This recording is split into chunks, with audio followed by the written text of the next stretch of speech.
Toney saved 2 balls from going out of bounds, including one where he wanted to hit the basket. He forced a turnover at midcourt, and he was the first guy down the court on a fast break. Which of those plays impressed you the most? Well, let me begin by sharing with you part of a conversation my staff and I had today. We believe that Toney Ogwumike should be first team all defense and a very, very serious contender for Defensive Player of the Year. There's a number of reasons, and whether he wins the award or not, I don't know, because so many people will not go deeply enough into numbers to know how important a defensive player Toney Ogwumike is for us. But a good example was the other night. We got out rebounded, I think it was 20-12 in the first half, because Toney was in foul trouble and spent 14 minutes on the bench. But in the second half, we out rebounded them 17-14. And if you'll look at the first few minutes of the Pittsburgh game, Toney was dominating the defensive backboards. He was getting all our rebounds and creating all the fast break opportunities for us.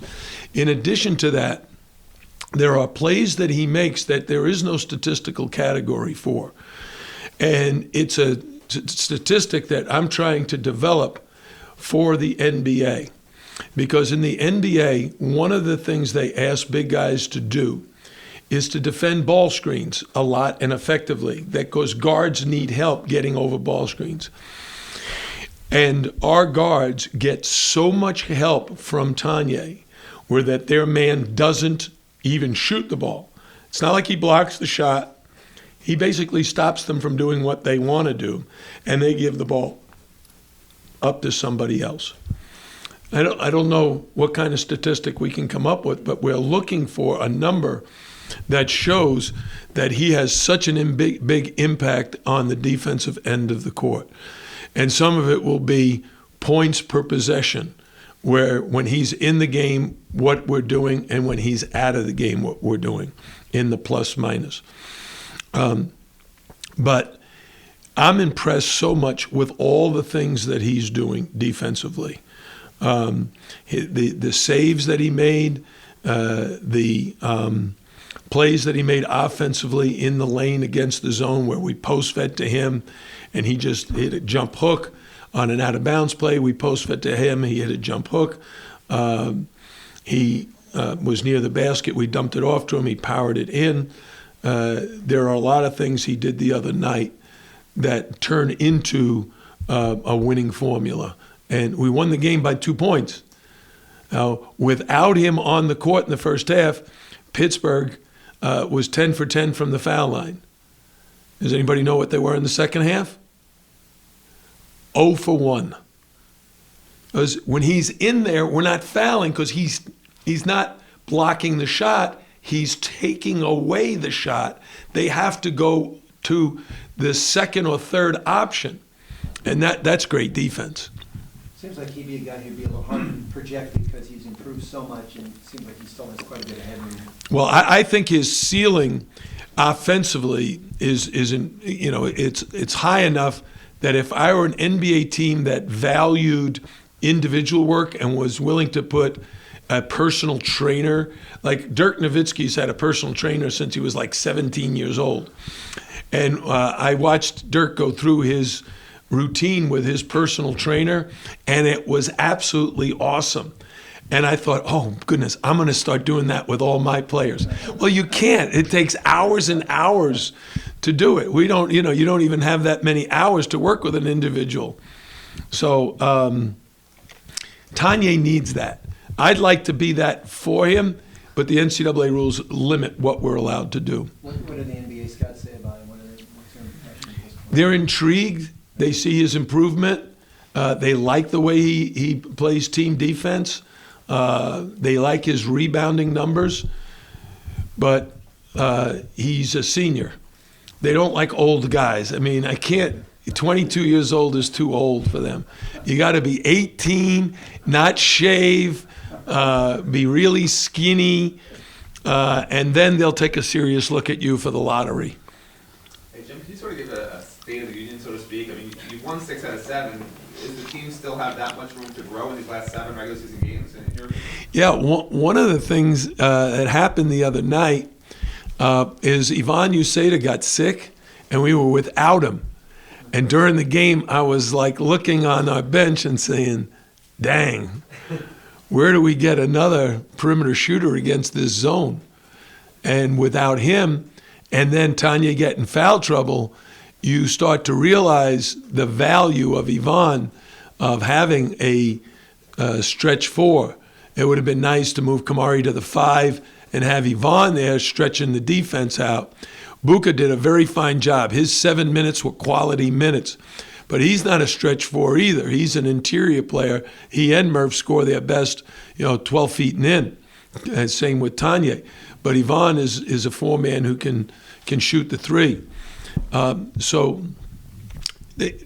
Where we are right now is we're trying to tweak some things within our offense. So what I mean by that is at the beginning of the year, we have these, what we call packages, right? We have a number of different ways to set ball screens, 15 different ways to get ball screens. Depending on how you're guarding us, which group in that ball screens that we're going to use more. Are you switching ball screens? Okay, that's one set of circumstance. Are you showing really hard? Are you double teaming? Are you trapping the ball screen? So we have ball screen situations that try to create opportunities for us to take advantage of the way the other team guards. But as the season progresses, we start reducing the number of things we're trying to do offensively and get really, really focused on what we do well. So against Notre Dame, we ran one offense 80% of the time. And what we did to tweak it, we just put players in different positions within the offense. So rather than change the offense, right, we have different terms like 41, 42, horns, loop up, loop out, all those things. We reduced them to we're going to do one thing and just change who's doing it. And it really worked effectively against Notre Dame. But now we're going into Florida State. They are such an improved team, a very talented team, and a team that plays better at home than they do on the road. So they've changed quite a bit since the first time we played them, and we got to prepare for that. And at the same time, while we're tweaking our offense and defense, while we're tweaking our offense, we got to remember we win when we defend and rebound. And we got to work really, really hard at the defensive end of the floor. Tim, is Ivan doing better now? Like I spoke to him this morning at about 9:30, and he still wasn't feeling very good. He's got the flu. So he's hoping that he might be able to get over here and get some shots up today. But he didn't play. When did we play? Tuesday? So he didn't do anything on Tuesday, nothing on Wednesday. He might be able to get some shots up today. Thank goodness we play Sunday. So we're hoping and expecting that he'll be back either tomorrow or Saturday. You've been really vocal about the fact you believe Sheldon McClellan is not only one of the best players in the ACC, but should be a first-round pick. He's on I couldn't believe he was not included in the Wooden Watch. They gave the top 20. But because of what I value efficiency.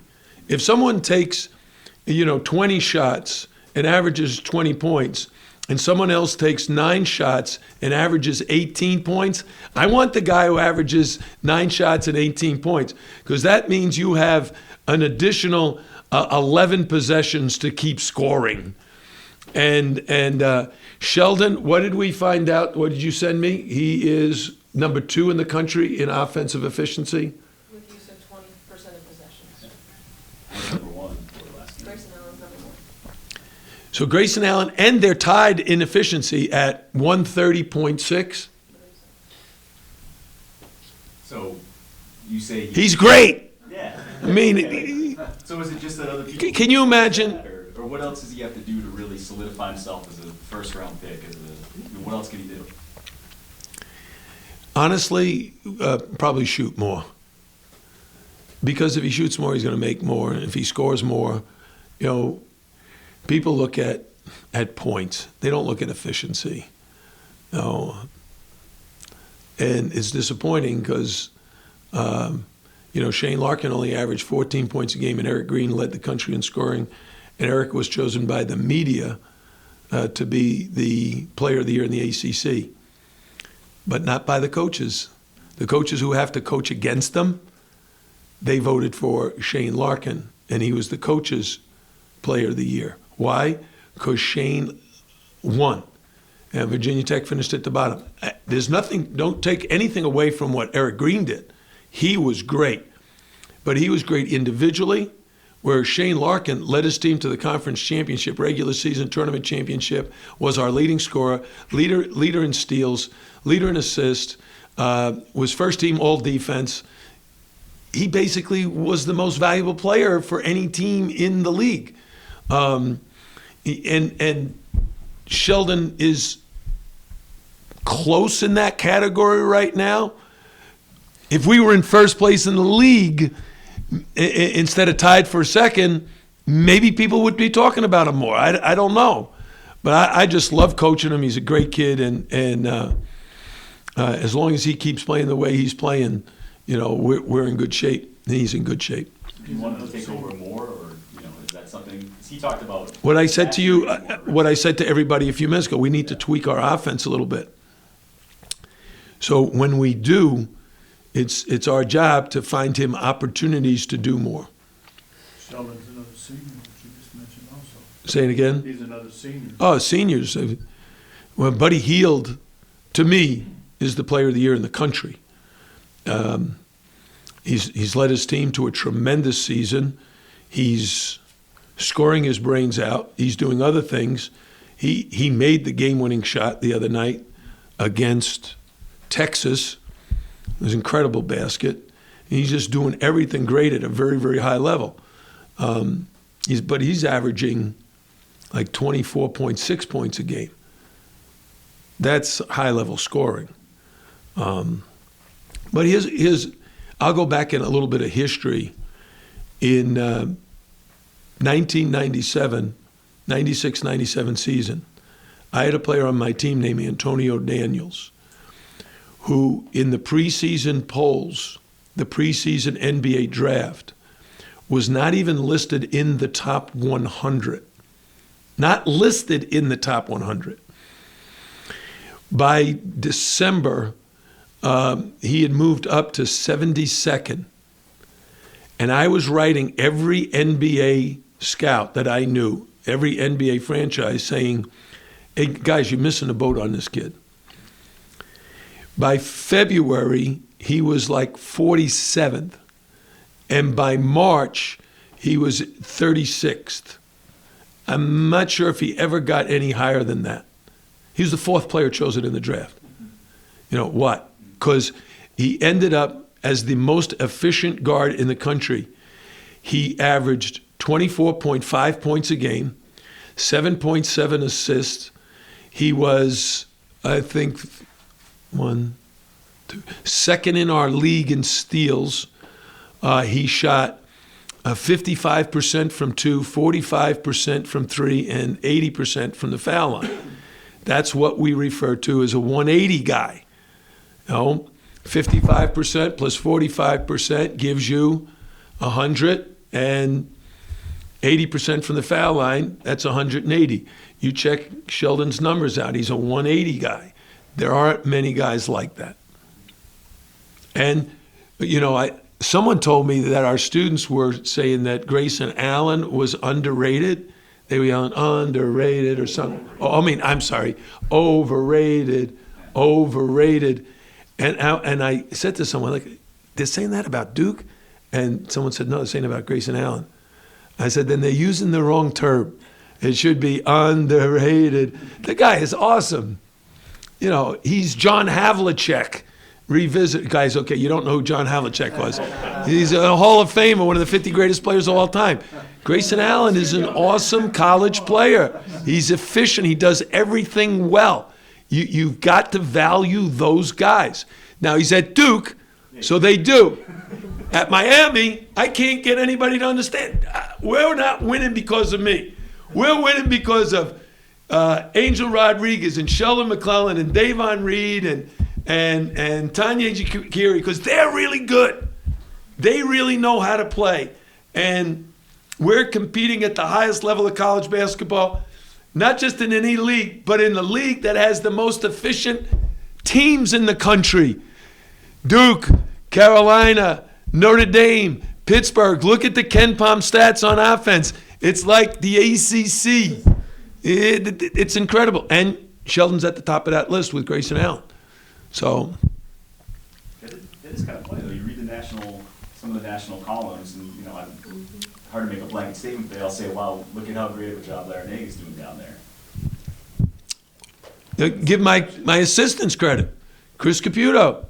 Yeah, look at the guys on my team that he was involved in recruiting. First of all, he was the one that Shaky Rodriguez called when Angel told Shaky he wanted to transfer.